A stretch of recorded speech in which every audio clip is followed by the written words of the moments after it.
A fludarabina está dentro do rol de procedimentos da ANS. Fludarabina é um medicamento com cobertura obrigatória pela operadora de plano de saúde, conforme consta dentro do anexo 2 da Resolução Normativa 465 de 2021, conhecido como rol de procedimentos da ANS. Mas, na prática, por que será que a operadora de plano de saúde continua recusando o fornecimento de fludarabina?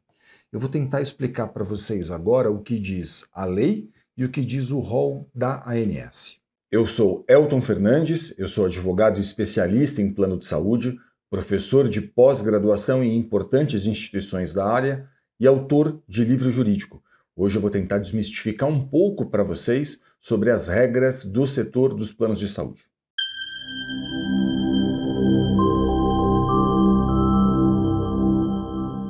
Olha, como esse é um medicamento oncológico para uso oral dos pacientes, esse medicamento a ANS entende que ela tem que incorporar e ela incorporou então esse medicamento, mas a gente vai ver para quais situações ela determinou a cobertura desse medicamento. Vamos lá. O medicamento fludarabina está incorporado pela ANS para os casos de leucemia linfocítica crônica. E a especificação é de que ele somente deverá ser fornecido pelas operadoras no caso de pacientes que apresentem tumores de células B. Olha, essa então é a regra da ANS, a Agência Nacional de Saúde Suplementar. Essa regra está definida dentro do que a gente chama de Resolução Normativa número 465 de 2021. O que faz a ANS? Ela incorporou esse medicamento, como a gente viu, para essas específicas situações, de forma que, se o caso está em acordo com essas situações especificamente, a operadora de plano de saúde, segundo o entendimento da ANS, está obrigada a fazer a autorização. Qual que é o prazo para que a operadora de saúde faça a autorização disso? O prazo é de 10 dias. 10 dias úteis é o prazo que a operadora de saúde deve levar para fazer com que esse medicamento chegue até a casa do paciente, chegue até a casa daquela pessoa que vai fazer a utilização. De forma que, se o caso está em acordo com esta regra da ANS especificamente, se a operadora de saúde recusar, o que seria adequado e ideal seria você fazer uma reclamação dentro da própria ANS. Por quê? Porque a ANS fiscaliza as regras que ela editou. E aí, claro, se está em acordo com a regra dela, ela vai ter que fazer a fiscalização disso. Isso pode levar tempo, claro, mas você tem esse direito, essa prerrogativa de fazer isso. Se seu caso não está em acordo com a regra da ANS, aí provavelmente não me parece que a ANS vai tomar algum partido disso ou vai botar a mão nesse tipo de questão. Claro, você tem toda a possibilidade ainda de fazer a reclamação, mas aqui é importante dizer, numa situação como essa, o que eu considero mesmo adequado é que você converse com um advogado especialista em plano de saúde. E por que eu acho importante que você faça isso? Porque, veja, a lei dos planos de saúde atualmente, a lei 9656 de 98, ela diz que mesmo que um tratamento prescrito ao paciente não esteja em acordo com a regra da ANS, com esse rol de procedimentos da ANS, o tratamento deve ser autorizado se ele estiver em acordo com a ciência. Então veja o que acontece muitas vezes. O médico participa de congressos, ele lê publicações científicas, ele pode olhar, por exemplo, para o que outras agências de renome internacional, como a FDA, a Europa, por exemplo, fazem ali a indicação de estudos que corroboram a indicação técnica dele. Olha, esse medicamento serve para os casos tais. E aí, claro, esse profissional preocupado com o paciente, ele quer fazer uma prescrição que está em acordo com a ciência, mas que não está em acordo com a regra da ANS que a gente viu anteriormente. E aí, o plano de saúde recusa o fornecimento disso, porque as operadoras de planos de saúde ainda entendem majoritariamente que elas só devem custear aquilo que está dentro dessa regra da ANS que a gente leu. Então existe um descompasso entre o rol da ANS muitas vezes e a ciência. E existe um descompasso também porque a operadora de plano de saúde, ao invés de cumprir a lei, ela cumpre exclusivamente o critério que está dentro desse rol de procedimentos da ANS que a gente leu. E aí o que fazer numa situação como essa? Nessa situação, um advogado especialista em plano de saúde vai poder analisar o seu caso e ele vai poder, então, a partir dessa análise, entender o seguinte: se está em acordo com a regra da ANS, ele pode, ele mesmo, inclusive, ajudar você a formalizar a reclamação dentro da ANS. Essa é uma prerrogativa que o advogado tem, que esse profissional possui.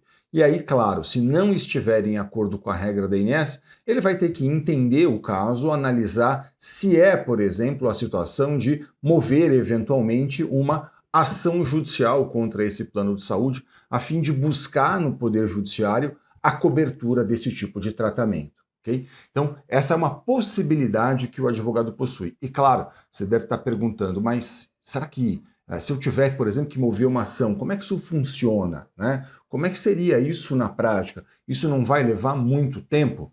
Deixa eu explicar um pouquinho para vocês essa questão. Olha, a ação judicial é um procedimento. Esse procedimento, por exemplo, ele pode ser feito com um pedido de liminar. O que é um pedido de liminar? Né? Um pedido de liminar é um requerimento que você faz a um juiz pedindo que ele determine desde logo, desde o começo do processo, o fornecimento do tratamento que aquela pessoa precisa. Então, por exemplo, se você demonstra para um juiz que existe um direito e uma urgência, o que o juiz pode fazer? Ele pode determinar desde logo o fornecimento daquilo que você está fazendo o pedido. Então, ele olha para o caso, ele sabe que um processo vai ser longo, e bem porque o juiz sabe que um processo vai ser longo, muitas vezes ele vai poder dizer o quê? Olha, estou entendendo que nesse caso, esse beneficiário aqui ele não pode esperar o final do processo para poder usufruir desse direito. Então, entendendo que existe direito e que existe urgência, ele pode, então, determinar essa liminar. Ele pode conceder essa ordem liminar a fim de que a pessoa possa usufruir desse direito logo no começo do processo. Ele pode fazer isso a qualquer momento, né, a qualquer momento da ação judicial, mas é mais comum, por exemplo, que haja essa análise desde logo, desde o começo, a fim de que, demonstrando que existe direito, demonstrando que existe urgência, que o seu caso está em acordo com a lei, que o relatório médico faz a indicação clara de que há uma urgência, de que o caso está em acordo com a ciência, por exemplo, ele possa então fazer a determinação disso. E note, esse processo hoje em todo o Brasil é inteiramente eletrônico. Então assim, do Oiapoque ao Chuí, não importa onde você esteja, um processo judicial é inteiramente eletrônico. Imagina que você mora na cidade de São Paulo e você vai conversar com um advogado de São Paulo. Esse profissional vai mover uma ação judicial eletrônica. Hoje existem até audiências que são feitas de forma eletrônica, embora nesses processos especificamente que envolvem plano de saúde, é incomum que haja a necessidade de uma audiência. Pode haver a necessidade de outras questões, outras provas dentro do processo, mas audiência, participação de audiência, não. Em geral, isso não é feito, mas, claro, é sempre muito importante que você converse com um profissional especialista em plano de saúde, a fim de que esse profissional possa analisar as particularidades do seu caso, entender se cabe ou não, qual o caminho vai percorrer, se entender que cabe, e esse profissional vai poder orientar você em acordo com as especificidades do seu caso. Você vai poder dizer para mim eventualmente, mas eu não conheço ninguém que seja especialista nisso. Veja, deixa eu falar uma coisa para vocês. Hoje, essa consulta com o seu advogado pode ser feita até de forma online. E eu tenho muito orgulho de dizer para vocês que em todo o Brasil, nas pós-graduações em que eu leciono, a gente forma profissionais cada vez mais capacitados, especialistas nisso, capazes de olhar profissionalmente para uma questão como essa, capazes de fazer uma análise cuidadosa de um caso, a fim de poder entender quais são as possibilidades que a gente tem, quais são os caminhos que vão ser percorridos. Então, se você não conhece um profissional aí da sua cidade, por exemplo, você pode buscar isso pela internet, fazer isso online com um profissional, não tem problema nenhum, até porque, como eu mencionei para vocês, um processo que eventualmente tenha que ser movido um processo, essa ação será eletrônica, tudo correrá eletronicamente. Então, não importa se você está numa cidade e seu advogado está na outra cidade, se você está num estado e seu advogado está muito distante de você, porque tudo isso pode ser feito hoje de forma online, e eu tenho muito orgulho de poder dizer que em todo o Brasil a gente forma nas pós-graduações em que eu leciono profissionais muitíssimo capacitados para lidar com esse tipo de questão. Então, eu sugiro muito que você converse sempre com profissionais especialistas nesse tema. Eu espero que esse vídeo tenha sido útil a você. Muito obrigado pela sua audiência. Se ficou qualquer dúvida, deixe um comentário aqui no canal. Para a gente é sempre um grande prazer poder ajudar, interagir, tirar dúvidas. E, claro, não deixe de acompanhar a gente nas redes sociais. Muito sucesso para você e saúde. Até o próximo vídeo.